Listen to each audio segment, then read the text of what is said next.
Talking about what may come later down the line, over at Manchester United, Erik ten Hag is still the manager, and it would appear there is yet to be a decision made on who the manager is going to be next season. Mark, why are we still here? It's been more than a week. I think everybody's going on holiday, Kay. I think they're just going to kind of put it on the back burner and just pretend the issue's gone away, and then come back in a couple of weeks and realise they haven't made the decision. There's a lot of things that are going on here.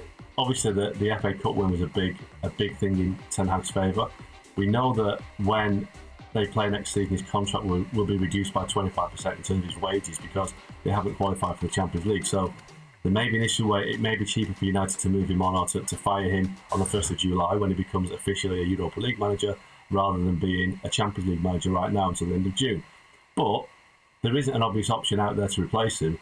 And the noises that are coming out right now is that in the absence of an obvious candidate to replace him, one that's available this summer, it's cheaper and it's more sensible and it keeps the fans on side to keep Ten Hag. But it's a bit of a mess because, prior to the cup final and some of the defeats they had last season, the Crystal Palace game away from home, they were terrible and there was not really any justification to keep Ten Hag.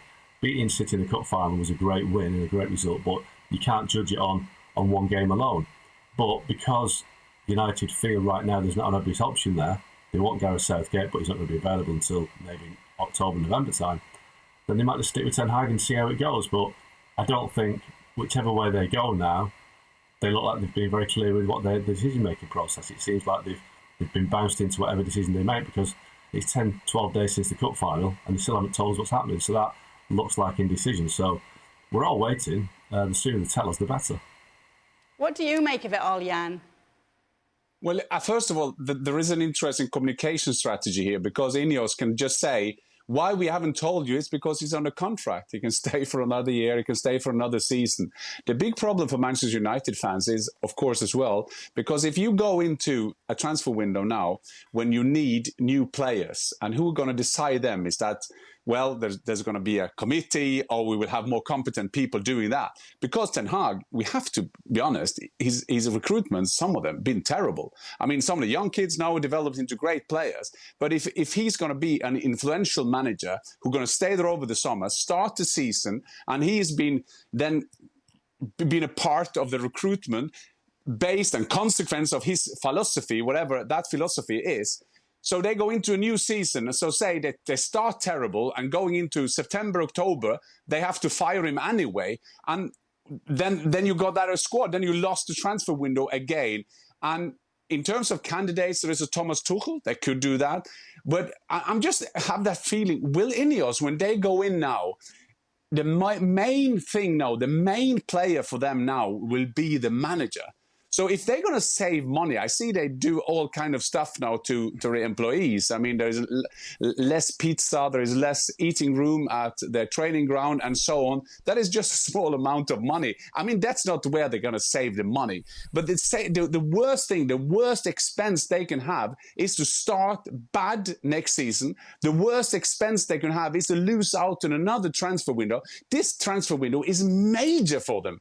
They need some big players coming in to play. And who's going to decide which position they're going to go into if they don't know the philosophy of the manager?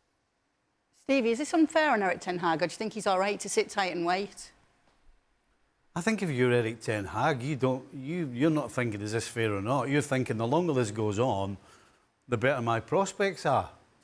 I mean, if I'm Erik ten Hag, probably the worst day would have been Monday, sitting in the house waiting on the phone ringing, asking him to come to a meeting. And the fact that it never happened, every day after that, he's getting more comfortable every single day. So no, it's not unfair on him at all.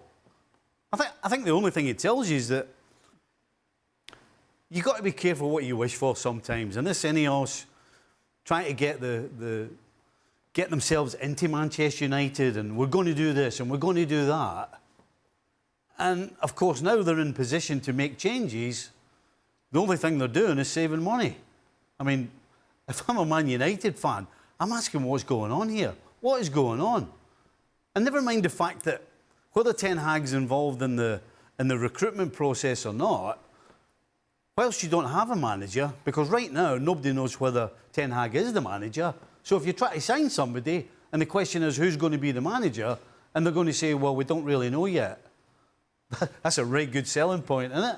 So every which way you look, they look as though they're hamstringing themselves. Every which way. It looks like Ten Hag doesn't know himself either. But hey, another day, he's getting comfier. I'm sure he's sitting at home, like, talking to whoever is around him. Nope, they haven't called yet. Today. Apparently they're not calling today either. So we'll just keep on going.